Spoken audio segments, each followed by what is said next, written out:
So it's hard, as usual, to talk about a recent change and how it happened. But one thing I forgot to mention in yesterday's video is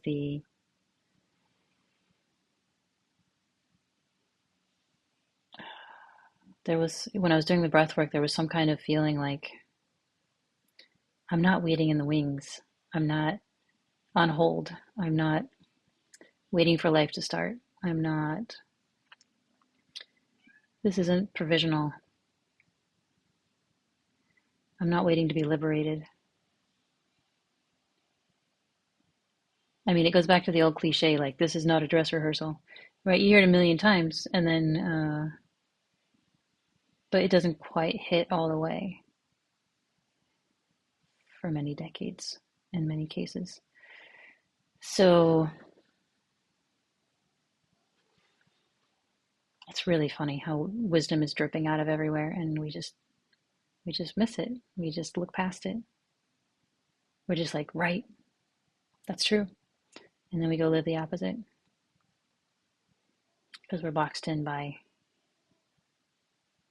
these interlocking beliefs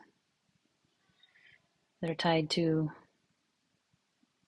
that are apparently that are we're told are tied to sensations in our bodies that we don't want to feel. So yeah, I don't remember what exactly sort of triggered that. I don't want to say revelation, but that just an ability to embody that hadn't been there before. Just like, this is it. How much clearer can it be? This is already it. It's amazing how we convince ourselves otherwise.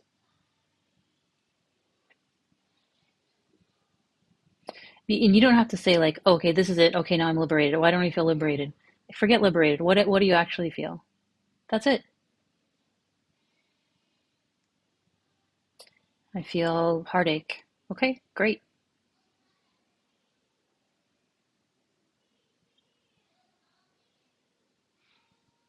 I felt so much heartache in the past like 24 hours.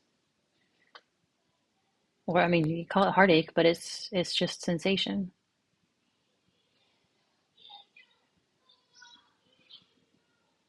It's completely indeterminate what it is. Why do I call it heartache? What did I get the idea that this sensation is something bad?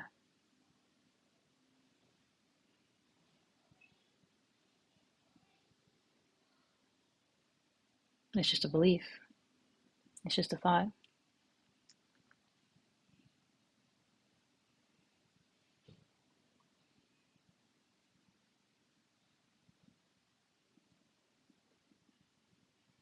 Sensation is doing what it's doing here and now.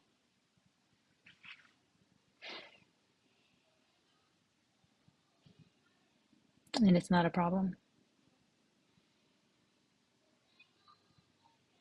Oh, but why does it hurt so much? The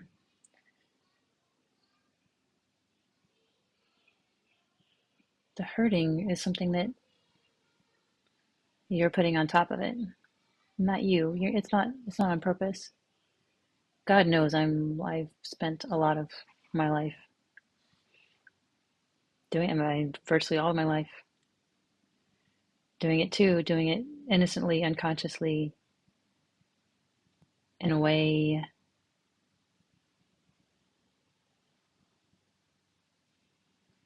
I don't know, I can't fault myself. It was as honest as I could be at the time.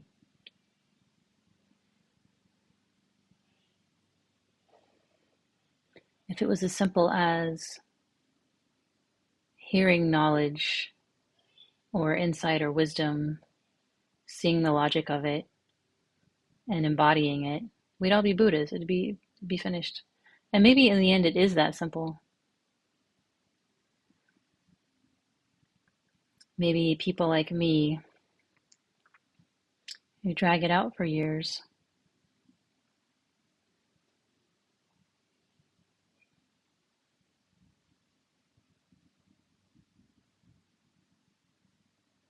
I mean, I don't know. It's another experience. It's another it funnily feels hard won in the end. Like, I did it and I know how hard I worked for it. So yay.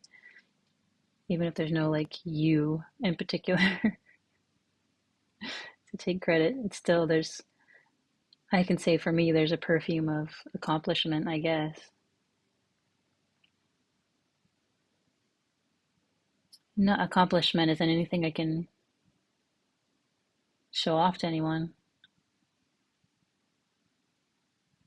I'm as socially awkward as I ever was, for example. Just like, it doesn't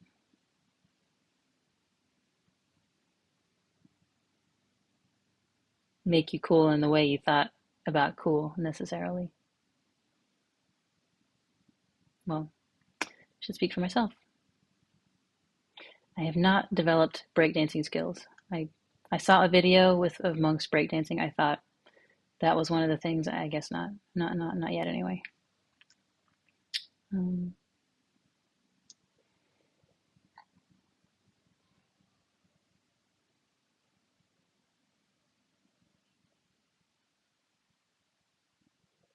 but yeah, it's interesting to be sitting here. And my God, the skies lately have been so incredible. Just these vast canvases of all different kinds of gorgeous. Can't even try to put it into words right now. It wouldn't suffice, but um, it's like I look at that and I'm in heaven. Doesn't matter what my heart's doing. That's heaven. I'm in the sky. I am the sky.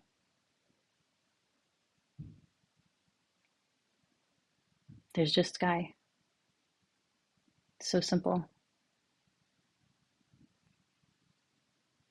Like when I was a little kid.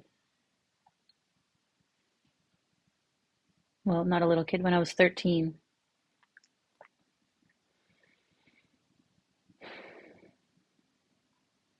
I wrote a poem called To Touch the Blue about just the sense that there's something the scientists aren't getting. There's something about the sky. It's not just the molecules that make it up. Like there's something, I don't know what. I can't explain it, but I can sense it. And now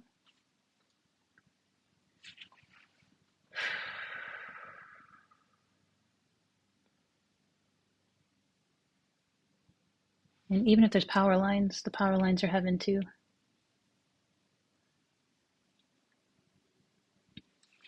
Even if there's heartache, the heartache is heaven too. I've been so much calmer with the kids lately. Oh, another thing, yeah, I'm in an online circling group, and well, I'm in two online circling groups, and I'm a little bit of a junkie. And one of them was talking about glimmers, which is like the opposite of triggers. Glimmers are little things that make you feel like, oh, maybe life's awesome after all. Maybe there's at least moments of peace and beauty and awe and everything anyway, despite it all. And I talked in the other group, it kind of was apropos, and I talked about how one glimmer I've remembered for decades is, I was, I was 23, I was in Santa Cruz, I think, surfing, kind of like little small waves. Not very well. I'm not very good. I mean, still not very good at it. Wasn't very good at it then. Um, I was in my like wetsuit, which makes it harder to bend your limbs. It was cold, freezing cold, and I kept falling off the thing into this kind of like seaweed that would just like wrap around me, and it's like, ugh. So it was just like in my mind, it's like, well, I'm bad at this. It's cold. I'm I'm stiff and exhausted, and there's seaweed everywhere, right? And I look over, I notice this little kid's watching me, and he's maybe 10 years old. I don't know, 9. I don't know how to gauge that. He's just watching me, and I just kind of looked at him, and he goes, tumbling in the seaweed. And I was like, yeah, I guess that's what's happening. Just tumbling in the seaweed. He's such a like, what a little Zen master thing to say, you know? Little Taoist thing to say. And so lately, like every time something like, I mean, I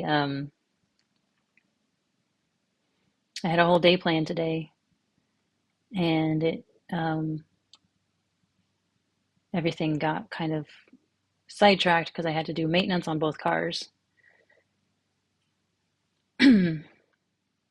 which is not my favorite thing to do. But I'm like, whatever, tumbling in the seaweed, maintaining the cars. What are you gonna do? Or when I was chaperoning 3 little kids, 2 boys and a girl, second graders at the Botanic Gardens, um, and they kept just going off in 3 different directions or two different directions or whatever. And like I don't like nagging kids, and but I also don't like if one of them falls in the lake and I get blamed. So yeah, but I was like managing the kiddos. You got. I mean, it's not gonna be perfect. You got to do the best you can. That's what it's happening. And it went as well as you could hope. Everybody survived.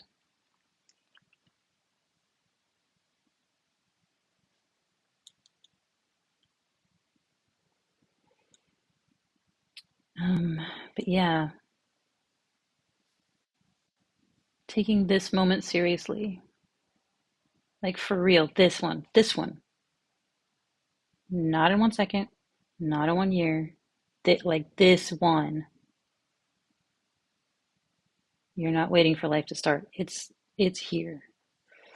There's a perspective from which it appears that we're in the waiting room of existence, and someday we're going to get liberated and join the real world, right? But that perception is the problem.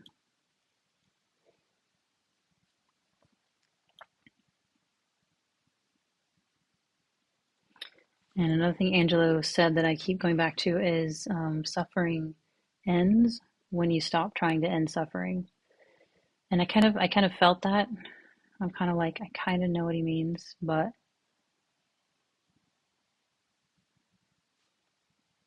I don't know. I didn't quite get it. There's a perspective from which I didn't quite get it. And I was inhabiting that perspective, apparently. I say apparently so many times. With it, I have a text. I often WhatsApp with a friend, and on this subject, and she laughed and she said, "You say apparently so many times. It's like allegedly, the way that the like legal speak."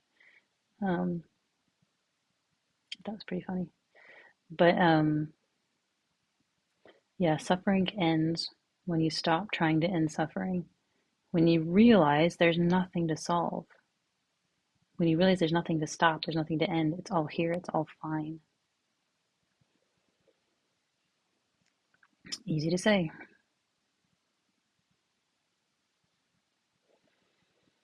Everything has conspired to make it difficult to realize for now, for some reason, for most people. So it seems, allegedly. And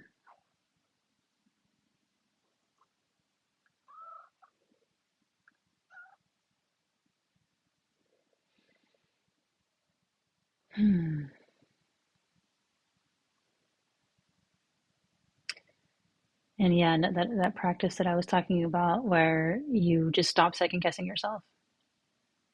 Just don't do it. Just do the next thing. Do it. Do it. Do it. Um, if there's a decision point, just make the decision and do it.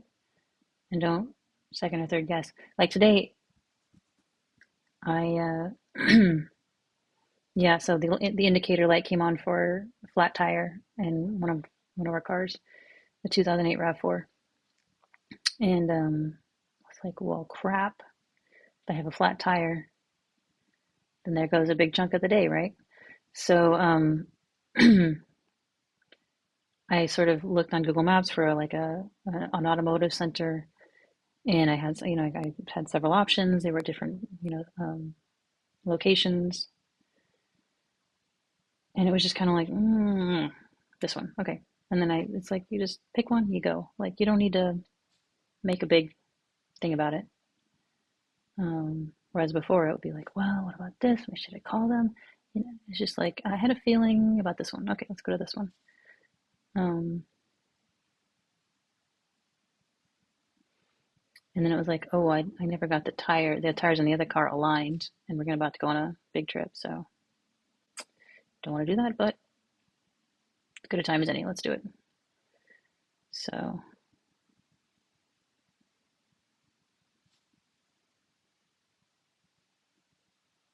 yeah, if the non-dualists have it right, there's no real decision maker anyway. It's just going to happen how it's going to happen anyway. So why burn the energy pretending like uh, you're the conductor? It is really relaxing, actually.